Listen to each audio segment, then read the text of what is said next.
Welcome back, everybody. This is Todd Sylvester with the Todd Sylvester Inspires Belief Cast. Once again, thank you for joining us. This is going to be an amazing podcast today. You guys are going to love my guest today. Her name's Jill Kesler. Thanks for joining us. Hi. Thank you for having me. Yeah. I'm so honored that you would include me in such an incredible program, and what you're doing is powerful. So thank you. Absolutely. Well, you're welcome, but it's our honor, and our listeners are going to have such a treat today. I want to thank our sponsor, Veracity Networks. Thank you for believing in me. And then again to you listeners for taking the time to hopefully edify your day with these amazing belief casts that we hear and we present. And you're going to love Jill's story. Jill is the owner of Create Bliss Art School, and we're going to get into that, and you're going to love what she does there. And she talks about how everything kind of magically came together in her life based on some things that you have gone through, some really difficult times. She's a cancer survivor. She's the mother of 3 amazing kids. She just lives her life with passion. She's a light to this world, and we are so blessed to have her here. And so welcome once again. Perfect. Thank you. So tell us a little bit about where you grew up. I know we both grew up in the Brighton High, Cottonwood Heights area. Yes, we are Bengals. Bengals. So tell us a little bit about that and about your family and about, your mom and dad. Grew up in this beautiful Cottonwood Heights area with the mountains and just an amazing community. Went to Brighton High School and then went on to University of Utah, where I got my BFA in painting and drawing. And after that, on to Pepperdine, where I got a master's in education. Pepperdine, but that's you always hear that that's such an amazing place. Amazing, such a cool chapter. Yeah, I can imagine. Lucky to have that as part of my journey. Had an amazing family situation. My mom and dad, and an older brother Matt, a younger sister Emily, and I can't think of a single complaint about growing up. It was a very close family, full of so much love and warmth, and they believed in me and allowed me to be who I was. And just a really cool way to grow up. And I have so much gratitude for each of my family members. Sure. And we're still close, and my parents for always believing in me. My mom was, if you look carefully with the right glasses on, you'll see her wings. She's a fairy. Yeah. She lived hiking and would take us all in the mountains, and I think that's where she was most comfortable, because she was around her fellow magical fairies that were surrounding the plants and animals. I say that in jest, but truly she's the most magical, creative person that would just, anything she touches sparkles and turns to a party or some sort of celebration. Or the summer solstice, she had a fairy party where she invited her friends and their daughters to come. Really? That's awesome. We would hold hands and have ribbons and sing, and she made miniature sandwiches. I mean, everything she touched was magical. So how lucky for me to grow up in a house like that. There was a lot of play, a lot of laughter. How does someone do that? I mean, that's amazing. If you think about it, like someone living their life like that. Yeah, she's amazing. Did she get that from her parents? I mean, do you know? I mean, I think obviously we that's all you come, knew, but I think we come who we are. Right. And I'm lucky enough to comes to my art studio. I bet. And works with the kids, and we kind of do it together, and she's an assistant, I learn from her, so I call her that, but she's really in there with me, and the kids just love her, and if she's not there, they say, where is she? She's an amazing connector, and if you ask me, that's why we're on this planet, is to connect with people and others. And so she lives her life with an open heart, and she's always available to new people, new friendships, new ideas. Yeah, she's powerful, very powerful. And anybody who meets her will say that. She's an amazing person. So lucky me. Yeah. I just think, how can I be half the mom that she was? Sure. She was so present and so invested. Well, I'm sure she would say that you are an amazing mom. And I love what you just said there a minute ago. And we're going to get more into that about the connection piece. We're here to connect, like you said. And, in my business, addiction is the opposite of connection. Yes. You know, because when we're addicted to something and we're kind of, in a sense, blowing up our lives, which we really are, we have severed any connection, or if there is a connection, it's usually an unhealthy one. Yep. And so I couldn't agree with you more. When you feel connected, man, it's like you feel like you're on fire. Yeah. You know? And you've got to start. Connection starts with self. You need to connect with yourself. Yeah. And love that. We all have that creator inside of us. I saw a interview with Rainn Willis. Did I say that right? Anyway, the Dwight on Office. Oh yeah. And he said, when we are creating, we are most like our creator.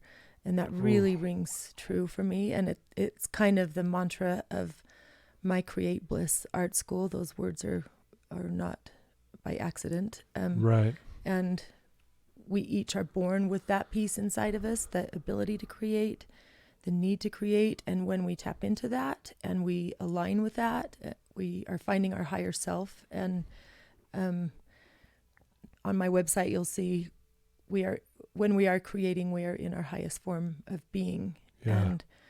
And I truly believe that. And as soon as we tap into that, the answers come, the flow comes. And if we can, and we all have that. And as adults, we forget to talk to our higher self or our inner creator. I do an adult class where adults are so quick to say, I can't do this. I don't do art. I can't blah, blah, blah. And the truth is we all can. We just need to start and open that up. Whereas most as kids are like, yeah, let's do it. I can do it. They don't even doubt. Yeah. It's amazing how we we forget that as we get older. Yeah. You know? But too, while we are in the process of connecting there, that's where the healing happens too. That's when our stress levels slow down and our the cortisol levels. I mean, they've measured it, your blood pressure, your heart rate, everything calms down. And here, pharmaceuticals spends billions of dollars trying to find a magic pill to lower stress levels, and we all possess it. It's in us. Ooh. So, wow, did you hear that, listeners? Man, that is powerful. I got goosebumps when you just said that, man.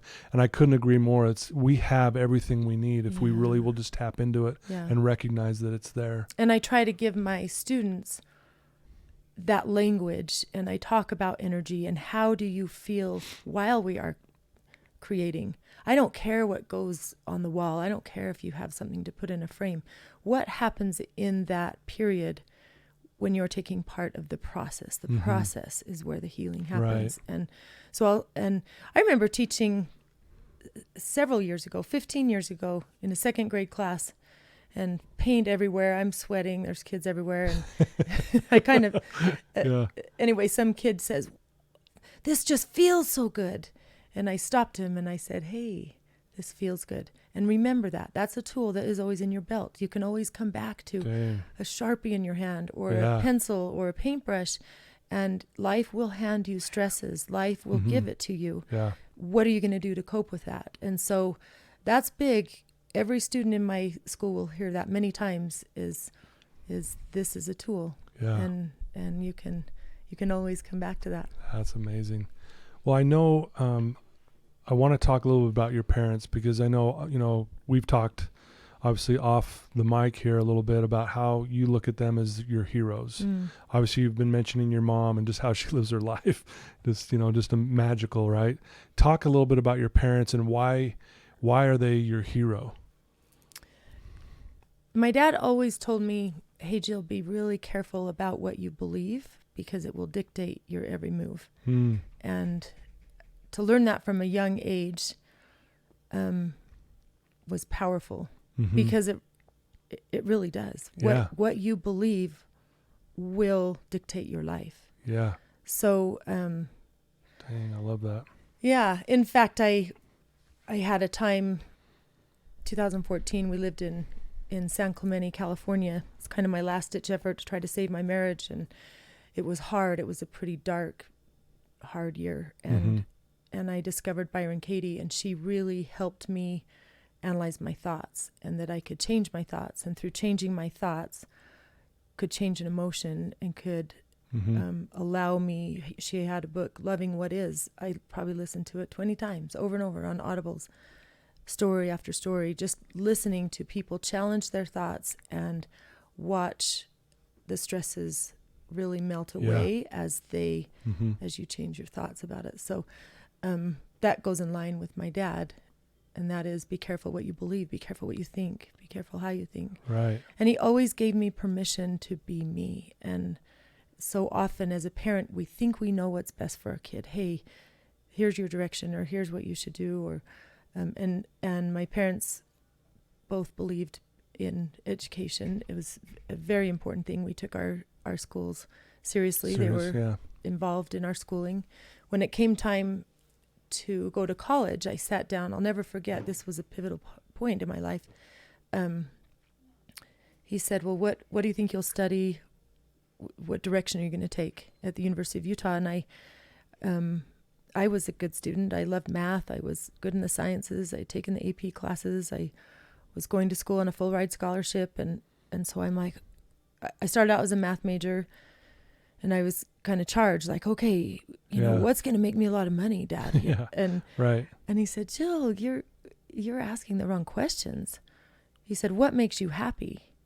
And I go, I said, well, that's easy. Art makes me happy. Right. But I always saw that as a hobby or something I did after my schoolwork or after my studies. And that was a way that I could relax. And I said, well, yeah, it's art. And he said, then you need to do that, because you pick your passion and then everything else will come into line.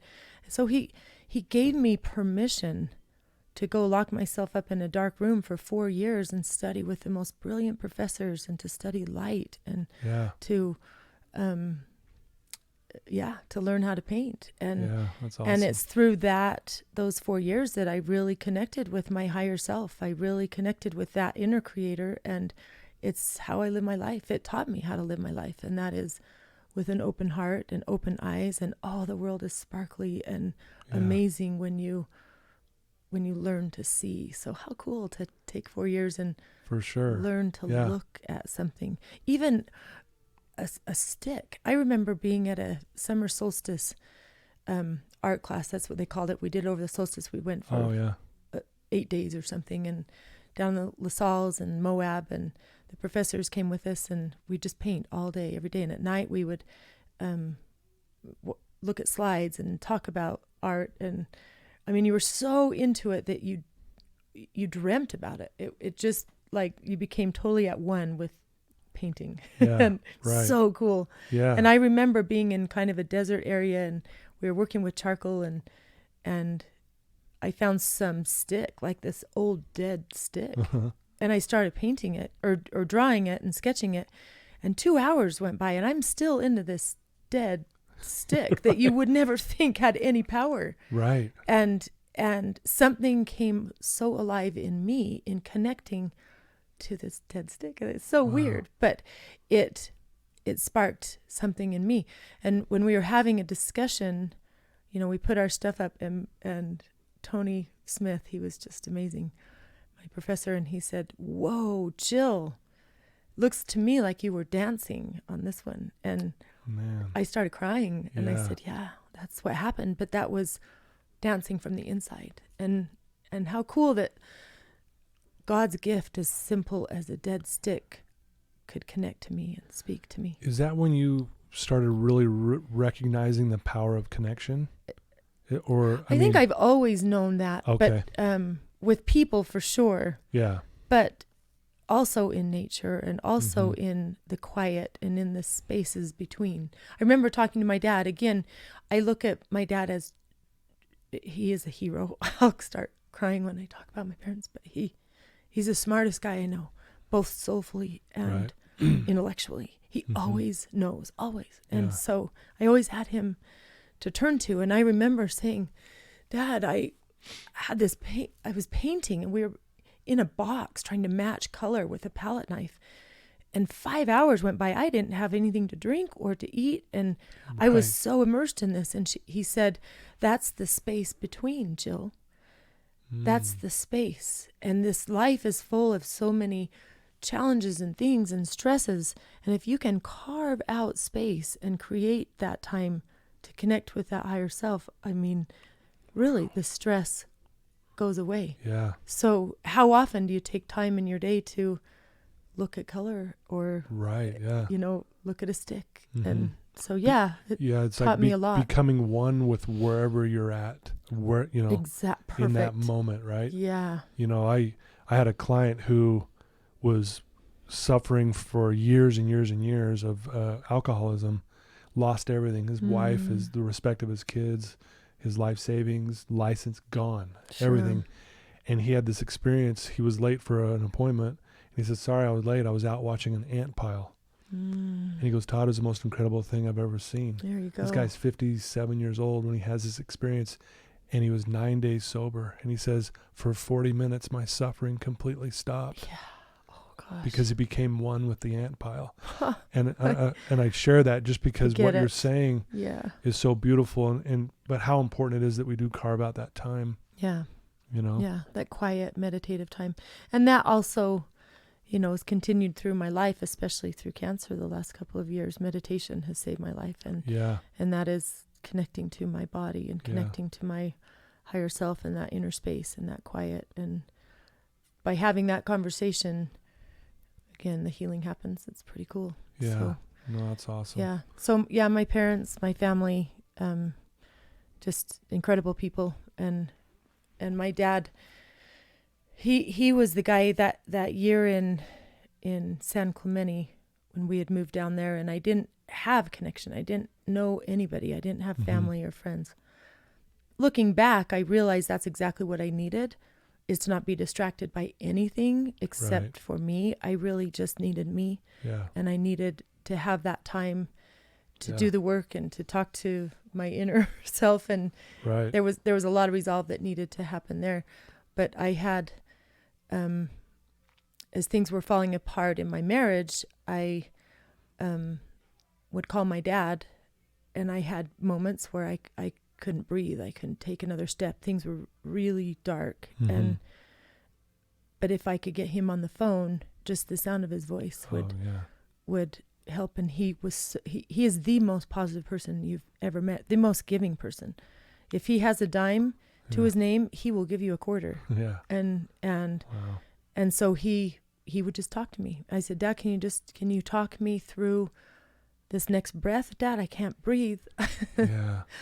And he'd just stay on the phone and say, why don't you start by making a cup of coffee and let's just talk and things will be okay. Yeah. And you need to, when you think it's that future that causes anxiety and the past that causes depression. So you better be right there, dead center at your present moment. And when you feel like you can't do another day, then break that into an hour or break that into a minute. And maybe you break it into another breath. Everybody can take another breath. And he would help me through that. Walk you through that. Wow. Yeah. And that's awesome. Yeah, it was a powerful year. And my marriage was not meant to be. It needed to unravel, and I'm at total peace with that. That's okay. And even through the process of dismantling a marriage and what felt like a family, I could learn through that Byron Katie to assess my thoughts and to let go of expectations, because that's what causes suffering. And to look at everybody and everything as, we are all exactly where we need to be at this perfect moment. And I needed Jeremy to be exactly who he was for me to be able to be who I was. So I chose gratitude for that. Like, thank you for being who you are, because it's allowing me to now become who I need to be. Yeah. And thank you for these beautiful children. There was a reason that we were together. And so I'm at peace with all of that by kind of letting go of expectations. And no, that's good. Was that did the divorce come before you were diagnosed with cancer? So that happened before. So if you're okay, let's talk more about that time in your life, because it's pretty remarkable. And we were talking even off mic again, some of the amazing experiences that you've had because of this pain and struggle that you've gone through. So if you could share with us some of those thoughts around those two events. Sure. If that's what you want to call them, but if you could share your thoughts on that, it'd be great. I do believe that pain is our greatest teacher. So when pain shows up in our life, it's our job to not let it be in vain, but rather look at it and say, hello, why are you here? And what can I learn from you? Wow. And when you ask those questions, it's the greatest teacher. And I would say divorce was harder than cancer. Wow.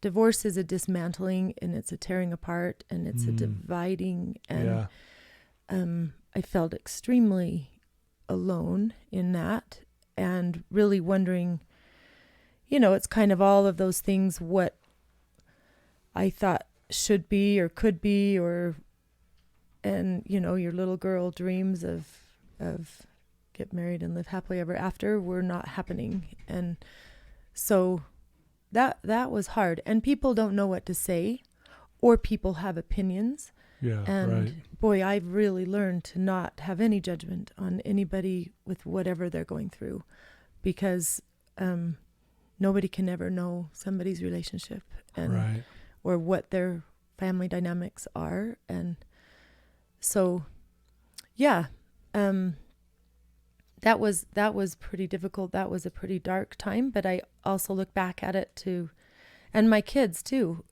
I remember Noah looking at me when we were in San Clemente, and he could just see right through me. He would look in my eyes, and it's like he looked at my soul. And I said, and I know he saw the pain. Yeah. And I felt terrible that I was causing pain on those around me. I would never wish that on anybody. Yeah, right. And I've been known when I'm on the trail and I see a worm crossing, and I'll stop and pick it up and put it back in the dirt, because I don't want to see a worm suffer. I really would wish no pain on anybody ever. And so to see that it was affecting my kids, and it was really a difficult time. Right. And I looked at Noah. I said, hey, I promise I will not always be here. I will be whole again. I promise. Be patient with me. Hold me. Let's love each other through this. We'll get through it. Yeah. And we did. And looking back, even my kids have thanked me and said, you know what, Dad is so much better where he is. And and you are so much better where you are. And, Jeremy and I are friends. That's great. I love his girlfriend. She's great. We're good friends. And I tell my kids, you're not broken. This is not a broken family, and don't let anybody ever say that name. Our family is perfect exactly how it is. It's we get more people. We have more people to love us. Exactly. And so isn't that a great opportunity? And so I try to look at it that way, and a person is never broken. We may have lost our way here or there, but we are always whole if we want to choose whole. Yeah. So tapping back into that and recognizing it. Yeah. So I moved back after being down there a year. Our house had been up for sale and under contract 3 different times. When I could see in the fall, we moved in August. I came back the following August. By fall, I knew things were not going to end well, and took it off the market. But it was really pretty cool how the universe is taking care of me over and over again. And when that fell through, that was meant for me. That house was waiting for me. And so to come back with my kids, Jeremy stayed in California for another year. He's now back in the valley, but to come back by myself and with my kids was really powerful. It's like my house was this great big hug, and and it just received me, and it said, it's like an old lost friend. There it is. And the energy between those walls is beautiful, and it's always been there for me and my family. So I feel very blessed, very lucky. So I came back and then needed a career, and I started into Create Bliss, and I'm like, you know what, I've always wanted to do this. Always. I've wanted an art studio. And it kind of took getting divorced and needing a career that could now pay some bills to really put me into that spot. I finished this beautiful space in my basement, and it's magical. I mean, you walk in and the energy in there it's elevated, and it is healing, and the families that show up, and I can imagine. So I went back to the public school. I've taught in a million ways and volunteered in a million ways. I've taught. Last year I was in the middle school for just part-time, trying to get through the last year of that cancer, but needing to pay my bills in some way. I mean, it's hard. Right. It's been an interesting. I can imagine. It's not been easy. Right. But I've always been supported though too. Sure. And my family's been amazing, and boy, my parents have not let go of me. They have gripped me so tightly. That's awesome. So I'm kind of off track. Anyway, I good. started the Create Bliss soon after coming back. I finished that room and started out with a plan, and then it started rolling and started happening, and I had quit the public school, and then I was diagnosed in November 9th of 2017. I'll never forget that day. Yeah, and I can imagine. It was a pretty aggressive cancer, and it had moved into my lymph nodes, and it was a triple positive, HER2, estrogen and progesterone. HER2 is really fascinating.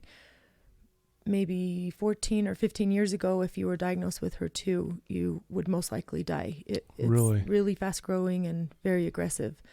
And this incredible doctor who they've even made a movie about, and I've studied, created, instead of a chemo, it's an antibody, and it's delivered as an infusion like chemo, but it attaches to the HER2 cells and it stops them in their tracks. So, okay. And it's got its side effects for sure, but to have that Herceptin, it's called, on board, it saved my life. It's just incredible. So it's amazing. Though there were side effects to all of it, so grateful to live in this time with this medicine and the knowledge we have, and the most brilliant team of doctors showed up perfectly, and doctors that they're 3 months out, but they'll see you Monday. I mean, it was just crazy how it all showed up. So the team of doctors was just, just inspired, just beautiful. They've become dear friends. Oh, I'm sure, yeah. And so that was November 2017. I tried to teach a little bit through the chemo. As soon as I found out I had the HER2, my surgeon, who was ready to do the double mastectomy, it's interesting, as soon as you're diagnosed, everybody wants you right now, right this second. And the oncologist wants to start chemo, and the surgeon wants to start, the double mastectomy, and the radiation oncologist. Everybody is ready for you. Yeah, right. So you're like, how do I? Yeah. So we had to navigate, and everybody's Yeah. got to just take their time of here. And we were scheduled for the double mastectomy soon, quick. And then a week after diagnosis, they said, she called me. I'll never forget.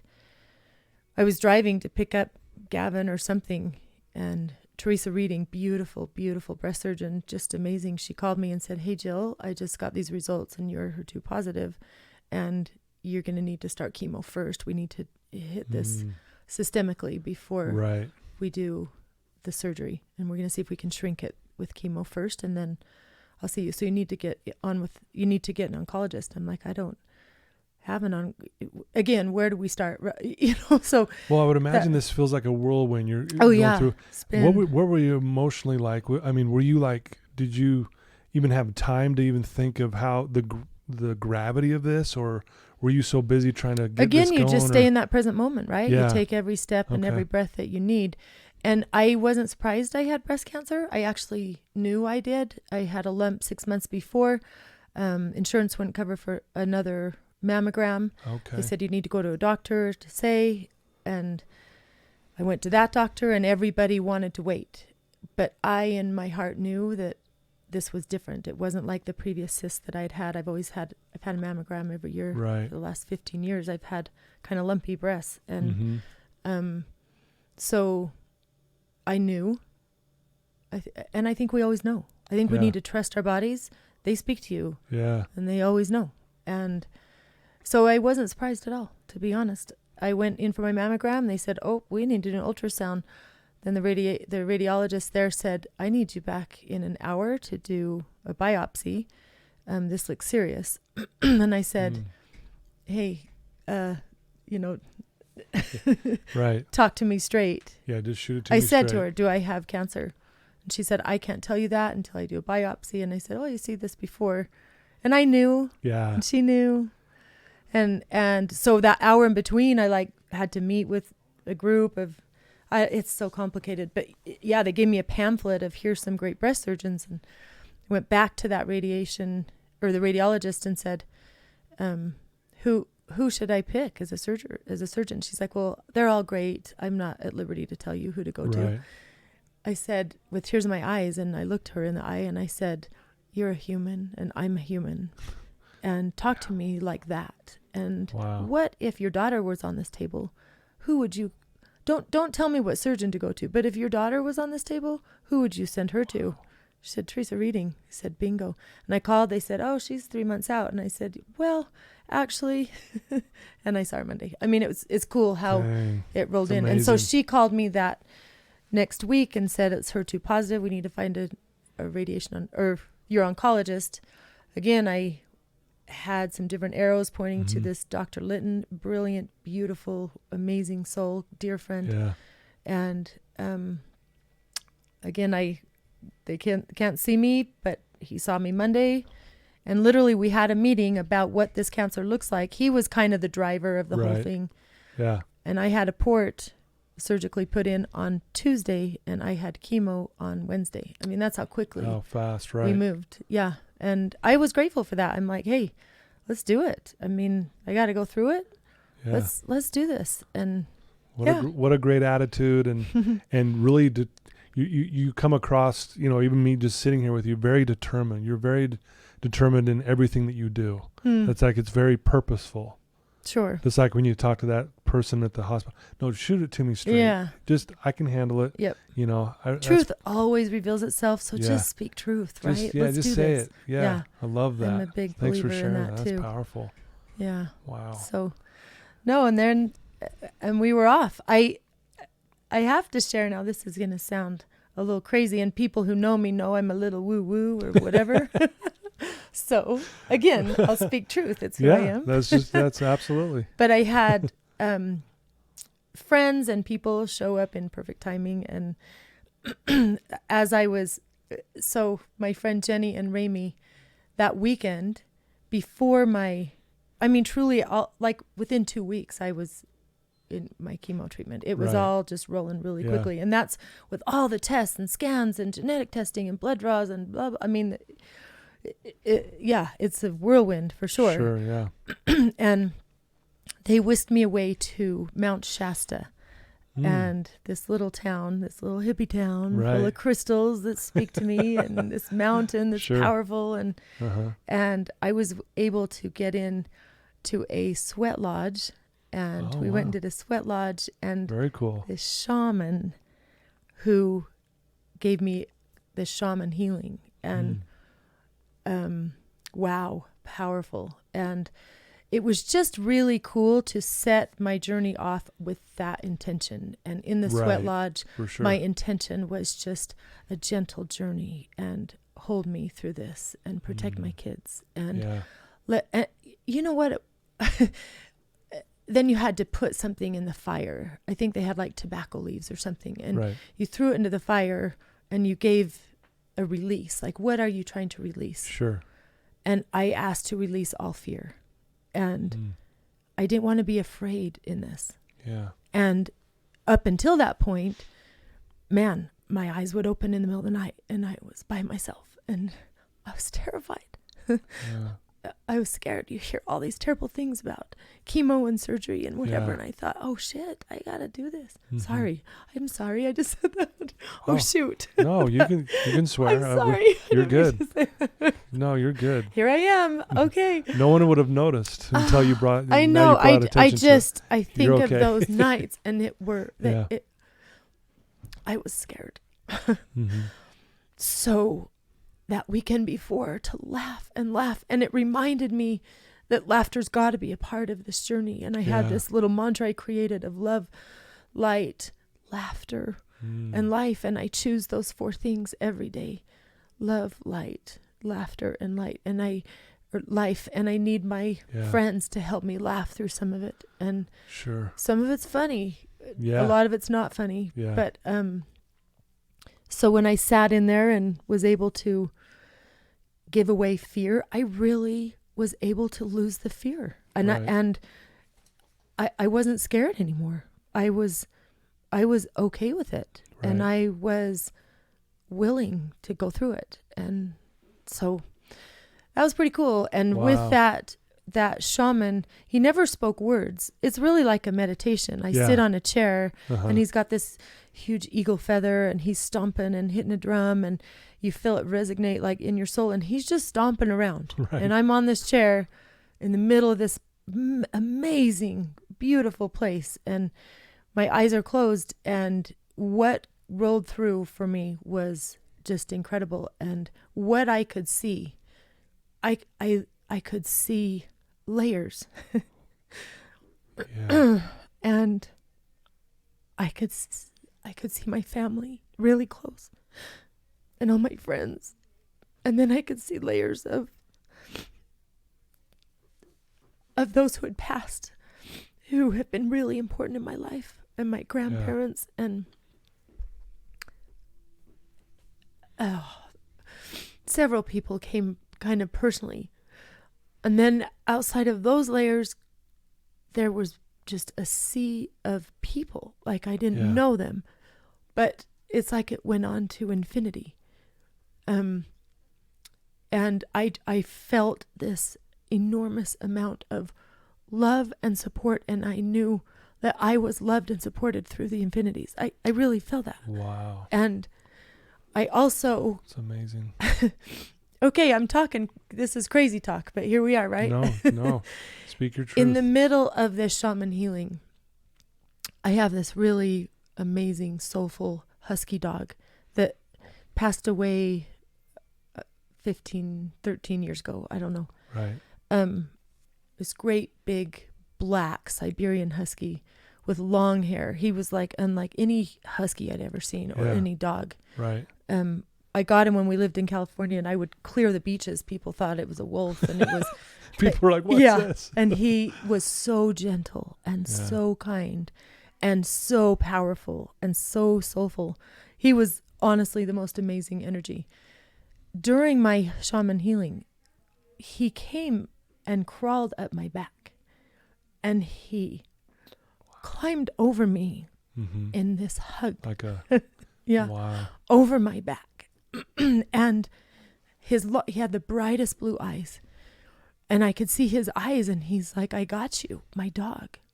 And which animals always speak to me. I'm very connected to animals. So I'm like, "Of course you do. Of course you're here, Aspen. Of course you're here." And then his hair, he had this long black hair, but the hair on him that I could feel and see during this healing went on like spikes of light to the universe. It's like God. Yeah. And the light went on to infinity.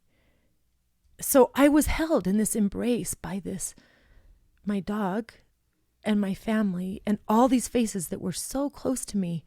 And boy, that really set me in a space where I could do what I needed to do, because I was held, I was protected, and I was loved in the largest energetic hug. I don't know how else to explain it, but and it comes from strangers, it comes from animals. Animals show up. They have these last few years and afterwards I saw the shaman, and he didn't speak any words through the whole thing. He just was drumming. He's doing his thing. Yeah, and all the visualization was coming through me, right? And so he said, after, I didn't have any words. Right. And he said, "Wow, you got yourself a warrior." And I said, "Did you see my dog?" And he said, "You think he's a dog. He showed up as a dog in your lifetime." He said, "But he's not a dog. He is a giant warrior spirit. He's got you." Whoa. Can you believe I just told you that story? Is very intimate. That's thanks. I know that's very sacred to you, I'm sure. It's sacred, and but thank you. Yeah, but powerful. And I was held in that hug, and I still feel that. Yeah. And, you shared with me, Bonnie was a good friend growing up, your wife, beautiful, beautiful person. Yes. And so we had the same circles, and was friends with your younger brother. So we're all connected in such a cool way. We are, yeah. So you explained to me that you sat around the table and had talked as a family about my story. Yeah. And I mean, maybe share that for a minute, because that. Yeah, well, Bonnie's obviously always looked up to you and always talked highly of you. I knew you from another friend, Devon Kunz. We'll give him a little shout out. I met you when you were really young, but we don't. Anyway, so there's this connection there. Like you said, it's a really cool connection. And Bonnie, when she heard you were going through this cancer thing and she was reading stuff you were posting, and my wife loves, my kids will attest, she loves reading these inspirational posts of people who have gone through some tough times. And she's like, man, listen what Jill just put down. You guys need to hear this.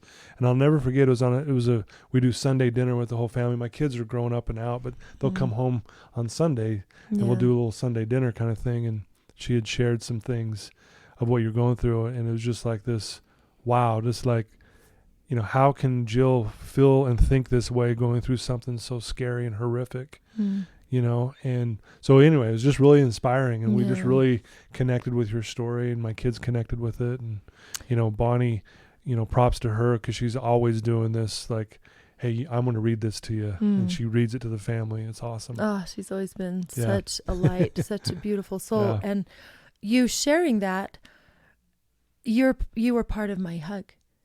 You were part of that hug, and I didn't know it. And I don't even realize it on our end either. Yeah. You know what I mean? But that's how energy works. Yes. And that's how love works.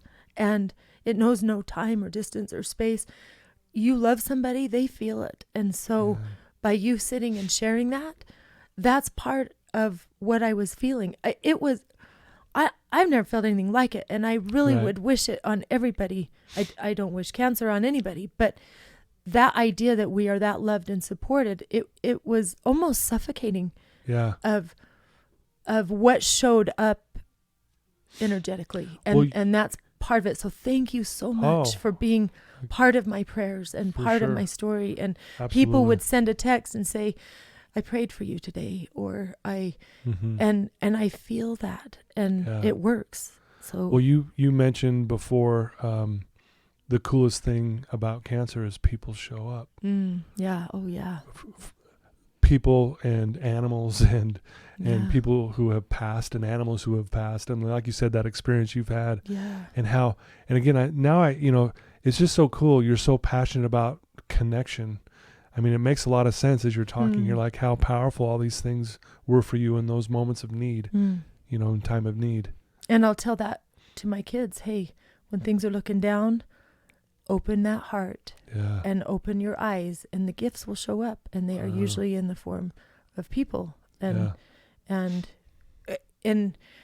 mean, I got a text from a friend, Holly Peterson, who I was Facebook friends with, that I don't even know. I don't know how we're Facebook friends. And but she had cancer, and I was in a pretty rough spell. So I started my chemo in November, and it went for 5 months. And by January, I got influenza on top of it. So I had like 35 days where I had a hard time moving. And, and my body could not recover from the influenza because I kept getting nailed with the chemo. And I'd go for a treatment. I'm like, you're not going to do that again, are you? And they're like, well, cancer's a little more serious than your flu. So you'll do it. And then they hooked me up. But I had a night that, they say the dark nights of the soul or whatever, but I really wondered if I would wake up the next day. I was so sick, and I'm just alone. And I thought, how will I take another breath or a step physically? I was so sick, and I get this text at like 2 a.m.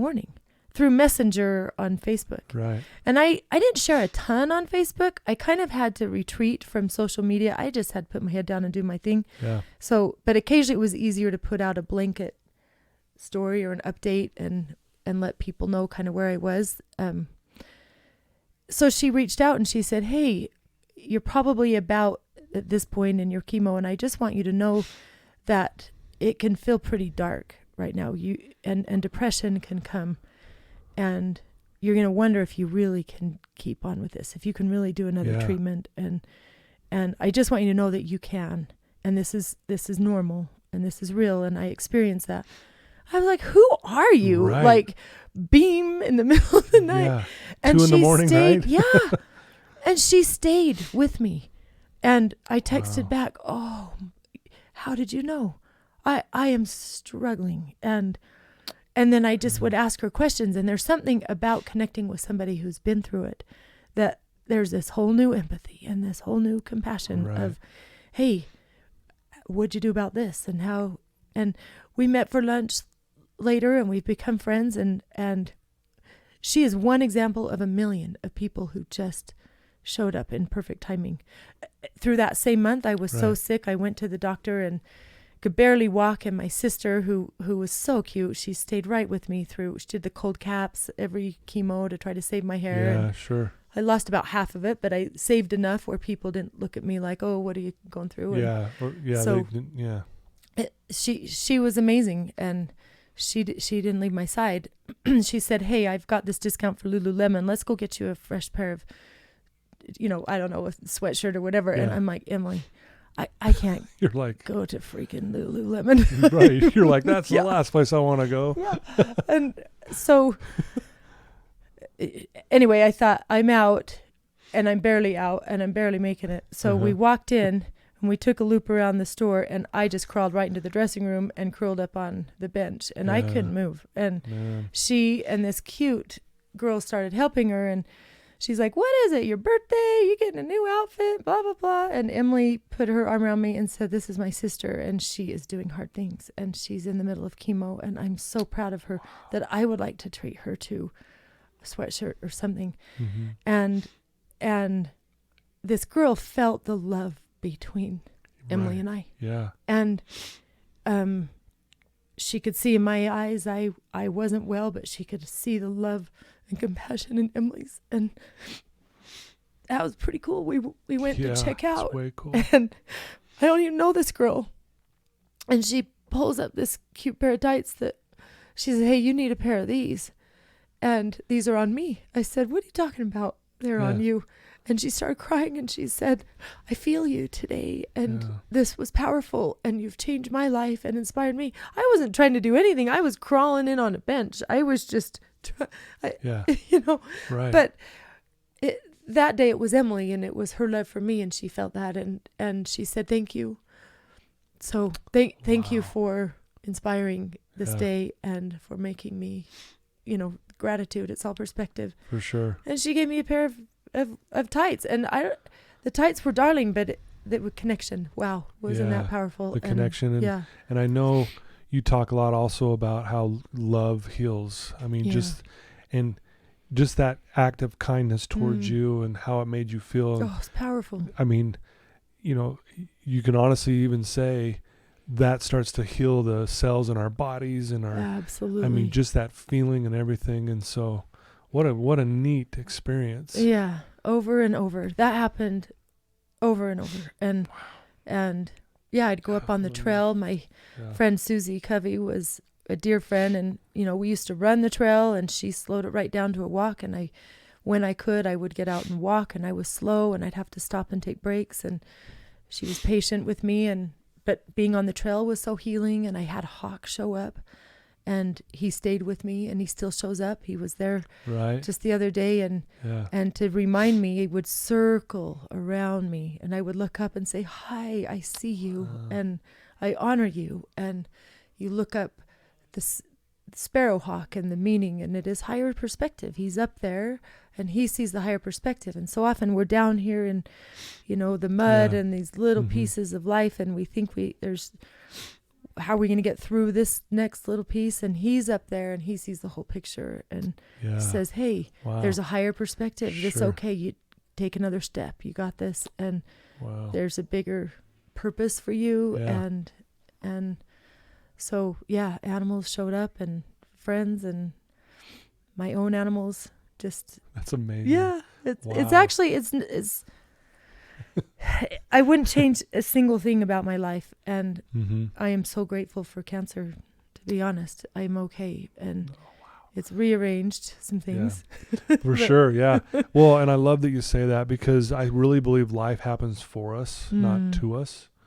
And even though it was a difficult, dark time for you at times, but as I'm hearing you talk, all the blessings and the things that have come from it, and the connection and the energy and the love that you have felt from so many different things in this beautiful world that we live in. Yeah. I'm just blown away. It's beautiful. And my kids too. I mean, they, I can't get through this without talking about the most amazing individuals. Sarah, Noah, and Gavin are just, and it was hard on them. And it's interesting to get to this point to where, I'm looking healthier and my hair's growing back and I'm back to work. And so I think now they feel safety and that, okay, maybe mom's not going to leave us forever. And don't have to worry as much anymore. Right. And so they're feeling more confident with me. And some of the stories from how they were processing are kind of showing up. And again, I don't ever wish pain on anybody or want to cause pain on anybody. And my sickness that was hard for them to watch. And again, towards the end of the chemo, I got really sick, and Gavin it was my youngest, and he had a day off of school or something, and he wanted to go to lunch. And during chemo, I couldn't really eat. Everything turns to metal tasting. You can't eat food. It's weird. I could eat avocado and oranges, but I couldn't eat much. It was it's just a strange thing. And I said, dude, I will take you to lunch. But knowing that's all I got in that day. Sure. So I laid there on the couch and I said, I'll do that. I said, okay, well, if we're going to lunch, then I better go grab a shower and, whatever. And he stood up with me and he hugged me and he said, hey, Mom, you are fighting really hard. And I see you fighting really hard. Wow. And you're not just fighting for your life, but you're doing it for us. And I really need you. So thank you for fighting so hard for me. Well, that'd just melt your heart, right? Melt. Oh, he will melt you. And we embraced. And I look at those 3 kids and my parents, there's purpose. I mean, what else is there? And of course exactly. I'm going to do what I need to do. And it's interesting because he's had some hard things too. And so I thought this, I don't even know where to begin on this part, but when you are going through these treatments or hard times, the present moment really is all you got. Yeah. Because if I were to think out a full 5 months of chemo, I couldn't do it. Right. But I could take each treatment one at a time and say, okay, day 1, I know what to expect. And day 2, it's going to get a little harder. And day 5, I'm going to be face down. But by day 7, I might show up again. So I just kind of know what to expect. But I had to take it that, little piece at a time. So I thought, okay, get through chemo. And soon after that, I had my mastectomy. And then came more surgeries and radiation and then more surgeries. It kind of kept going. I think if someone were to have sat me down on day 1 and say, hey, here's what you're going to do and here's what you should expect. Yeah. I don't know that I could have done it. I don't know that that makes sense. That would have been hard to take all of that. But each 100%. Piece came in its own time and each piece came in a way where I could just handle that. You talked before about, I'll get back to the piece of Gavin because I want to share that story. It was pretty cool. He's been through some surgeries and they all have, my heavens. We had 7 surgeries this last year. I was so happy to see 2020. Yeah, wow. ACLs and shoulders. Oh my gosh, my stuff. Anyway, you talked about love heals everything. Mm-hmm. There's also a really important part about loving yourself will heal everything too. Yeah. And there's some parts of my body that are easy to not appreciate or to be mad at or whatever. But if you can flip something to gratitude, it really does change everything. And I had a couple of times where my body spoke to me.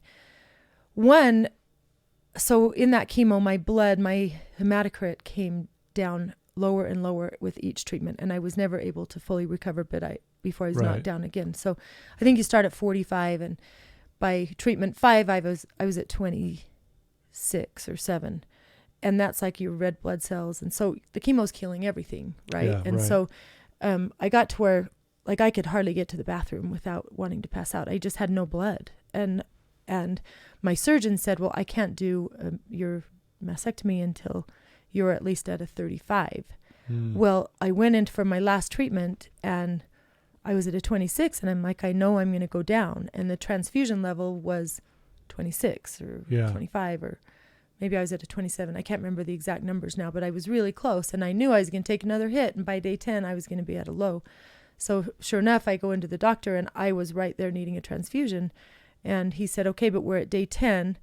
Your body can do this.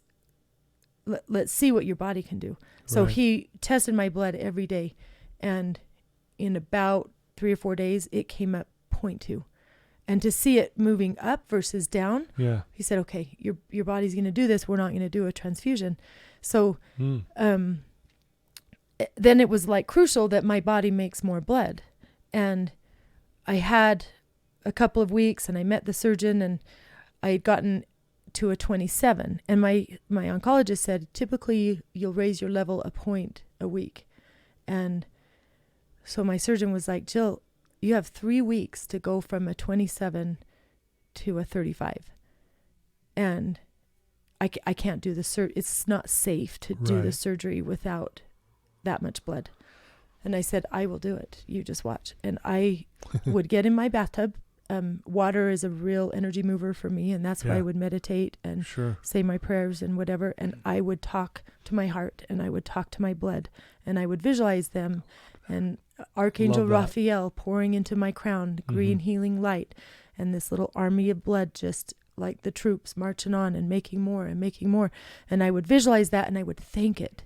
Thank you for making so much blood. Oh, I feel you. You're making it. Thank you. And I would think it as if it were happening, and talk to it as if it were happening. And then I already am vegan, and I was juicing every day, and beet juice and celery juice, and I was wheatgrassing, a couple times a day, every single day, whatever I could to build that iron, build that blood. And then these meditations, these intense meditations, and I just spoke to my heart. I held my heart. You got this. And it was taking a pounding. I had my port that goes into my chest. A tube goes up my neck, and then straight down that tube, dumped right into that vena cava, that big heart. And that's right where that chemo would just dump right into that, and it would take it. And so I just thanked it over and over. And then I had the feeling to open my blinds. And this is like April, and so it's spring. And I have this beautiful hibiscus bush just outside my window.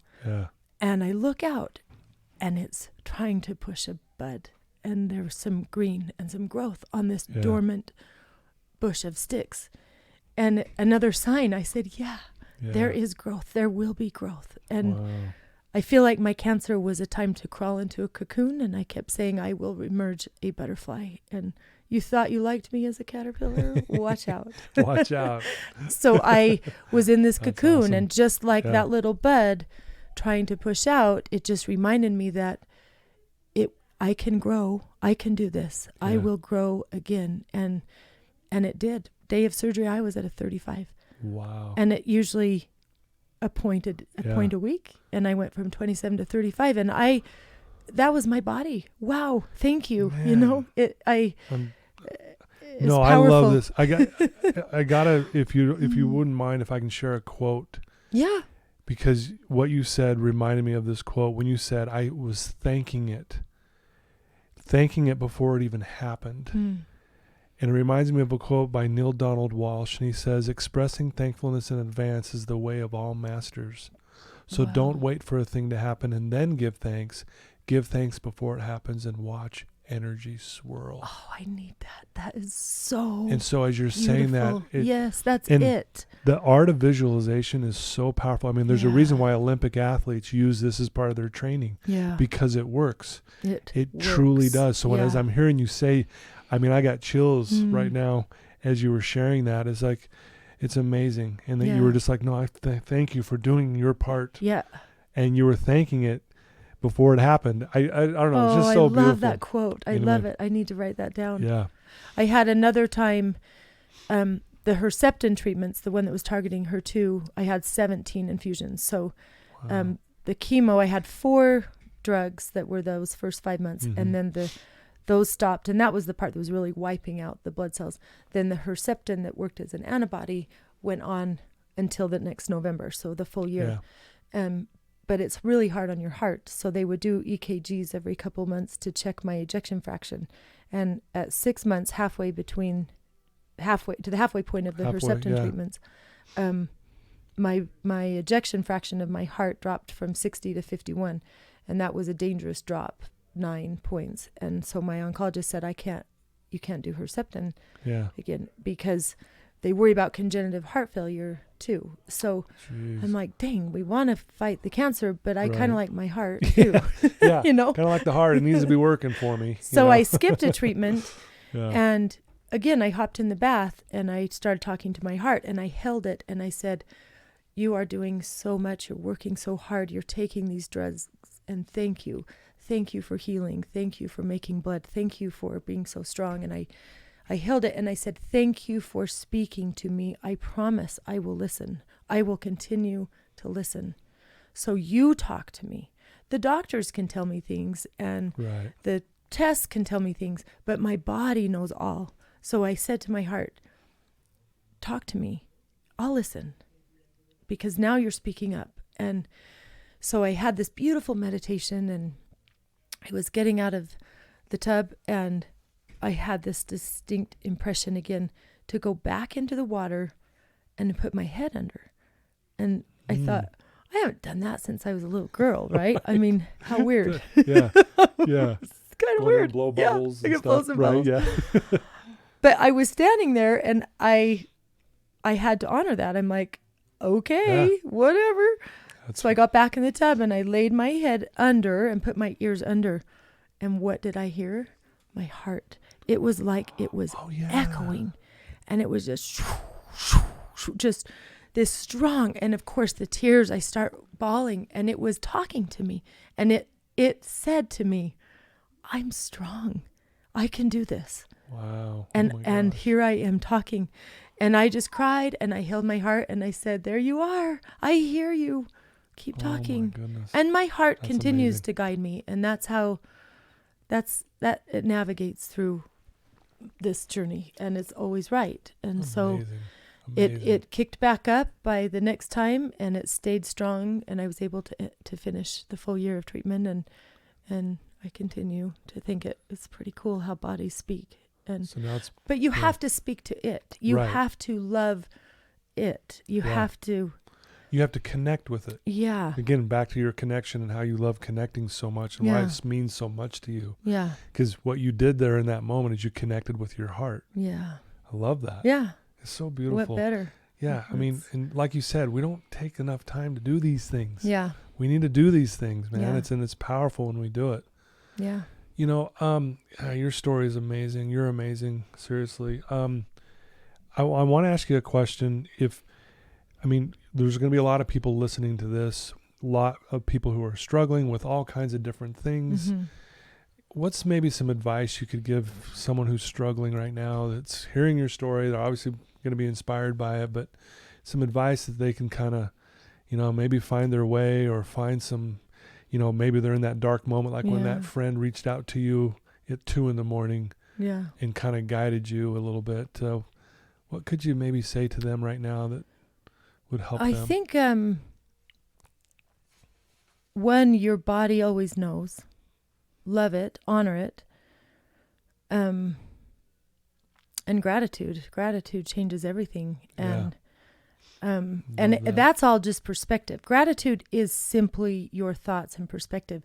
Gavin had last year, so, okay, I'll share this one more story. And you can cut me off whenever you need to. But I had the radiation destroyed my tissue. They had put an implant in, and the radiation destroyed the skin, and it was not to be a part of my body, which I never wanted it anyway. So again, my body spoke and said, "Yep, we're done with that." And it tried to we're done. It tried to exit. It wasn't a healthy thing. So I finished radiation in September of 2018, and by January I could tell things were failing. And so I went to my surgeon, Dr. Hijawi, brilliant, beautiful person, and he said, "We got to do a deep flap." And a deep flap is where they cut your belly side to side take a football shape. They cut all the skin, the stuff up at the top. I'd already had the mastectomy, but the skin had to go. Oh, okay. And the nipples and everything. Right. And so then they literally take my stomach from and transfer that tissue, and then they hook up all of the arteries and vessels, and now I have blood flow. Okay. And I basically, my breasts are my belly. I have belly boobs. Okay. There you go, folks. There belly you are. boobs. I'm giving you all of it. But yeah. I was in the hospital almost a week with ultrasounding, wanting to see blood flow. It was like a microvascular surgery where they're hooking up all these little things. It's amazing. And amazing. It is amazing. Amazing. And so they had to create a new belly button, and right. it came in as a heart. Of course it did. I'm like, hello. Right, exactly. Yeah, I got a heart. How could it not? Yeah. So anyway, I did that in March, and it was it was the hardest, obviously, of the surgeries. My son hurt his shoulder in July, had to have a surgery, extremely painful, Gavin. 8 weeks later, his is a 6-month recovery. 8 weeks later, on a whim, picks up a golf club, takes a swing, rips his shoulder back out. He was devastated. We both were. We both just cried like, oh my gosh, what are we going to do? This has got to happen again. And so I take him in to the surgeon, and we do an MRI, and I'm waiting for the call to see what's going to happen. And he's at school. He's texting me, Mom, have you heard from the surgeon? Have you heard from the surgeon? And I get the call from the surgeon. I text Gavin back, Bud, it's a full tear again. You've got the same surgery. They're going to do it again. Expect what we did 2 months ago. We're going to do it again. And it's on September 12th, which was I had another follow-up surgery, a phase 2 to that deep flap. So we were both on for that day. And he texted me, Mom, I'm not doing very well. I'm having a complete breakdown. I hopped in my car. I went to the school. He came out. He crawled in my car. He was pale. He was shaking. He was and just freaking out and nauseated. And I said, Gavin, what's your strongest emotion right now? What are you feeling? He said, I am so mad at myself. I said, wow, you're mad at yourself. I said, that's pretty interesting, because when I see somebody hurt, I don't think of anger. I'm not mad at them. I love them. I want to hug them. I have compassion and empathy, and I see you and I love you. I said, but it's got to start with you. What if you didn't have that emotion towards yourself? What if you weren't mad? What if instead you loved yourself? What if you looked with gratitude and compassion on your own body, and you looked at your shoulder and said, I'm sorry, you've got to do this again. This is going to be hard, but I'm going to hold you through it. So what if you gave yourself a great big Gavin hug that everybody loves? Give it to yourself. I said, Gavin, I get it. Because after that deep flap, I looked in the mirror and cried. I was devastated. I can imagine. And I looked at my body with disgust. I thought, how can anybody love that? How am I going to love that? I still have scars all over. Wow. And I said, I get it, because I looked at myself and I was mad at my body. Sure. And I said, but as soon as I could flip that and say, oh gosh, you've been through a lot. Let me hold you. And I do that often. I hold myself. I say, I got you. What if I said, hey, it took a lot to give up a part of your body for another part. You gave yourself up. Wow. Thank you. Thank you for being willing. And so that word, thank you and love, and to give that to yourself changes everything. Wow. And Gavin was able to make a shift. He says, I get it, Mom. I get it. And I'm going to love myself through this. I said, we got each other. And we did. We had surgery on the same day, and we took care of each other back and forth. Yeah, and helped each other through it. Yeah. Wow, so that's what I would, that was the long version. No, I'm sorry. I keep throwing in stories. No, don't ever say sorry. This is exactly what we want to hear and need to hear. Thank you for sharing that. And what a great, for us as parents to be able to relay something so powerful to a struggling kid. Yeah. I mean, a lot of times we don't know what to say, they just, oh, sorry, but to say what you said, man, I just got chills as you say that. It's powerful. And he got it too. So I was so grateful I had been through some things, because then he had seen that, and now he could do that same thing in his life. And I hope and pray that my kids can take these challenges and hold on to them and have gratitude for sure for our family being exactly the way it is, and for Jeremy and for me, and and this part of the journey and cancer, the whole thing. I hope people can pick gratitude because, in that the healing happens too.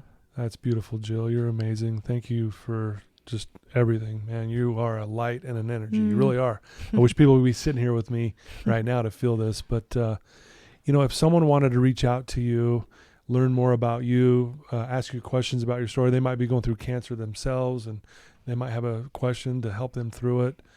And obviously, about your school, your Create Bliss Art School. Yeah. What would be the best way for them to reach out to you? Yeah, I would love to hear from anybody because people showed up for me in such a beautiful way. If I can give back just the slightest a bit, I would. Yeah. So I've got a website that's my art school, Create Bliss Art School, and on that you'll find my email and you'll find my phone and you can send messages through that. So that's probably the best way. All my contact information is under createblissartschool.com. There you go. There you go. Come create with me. Come create. It's good stuff. Wow. I honestly could talk to you for 3 or 4 hours and you're amazing. Thanks for being vulnerable. I know you shared some very sacred things today and really, but it's our benefit to hear this. And so thank you for sharing a portion of your life with us and listeners. I mean, wow. Are you kidding me? This is amazing. Well, thank you for the opportunity. Jill. There's a lot of different ways to live your life, and I don't claim to have all the answers by any means. And, religion and spirituality and truths, they're all different for everybody. But, I honor a lot of different ways, and love is always the answer. And so if someone says, what do you believe in? Easy. It's love. It's love. And that it is synonymous with God and source and us. So I heard once reading out of the book The Purpose-Driven Life, there was a sentence in there that said, God doesn't have love, God is love. I feel it. And we're love. And so they're synonymous. So when we connect with love by giving it away to ourselves or to someone else, we're connecting with God or our higher power or the universe, that energy. Yeah. So anyway, you're just so insightful and so I just love the way you live your life. Thank you. And as I'm listening to your story, it inspires me to want to be better.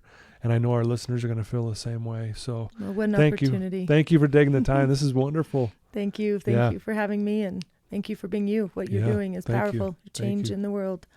Well, I appreciate it. Well, there you go, listeners. There's Jill Kesler and her amazing story. Please reach out to her and, ask her anything. She's obviously very open and she loves to spread love. So, reach out to her for sure. And thank you, listeners, once again for all your support. This is just it just blows my mind. I get to sit across from amazing people to hear their amazing stories. So, love all of you guys. Love you, Jill. Thank you for your time.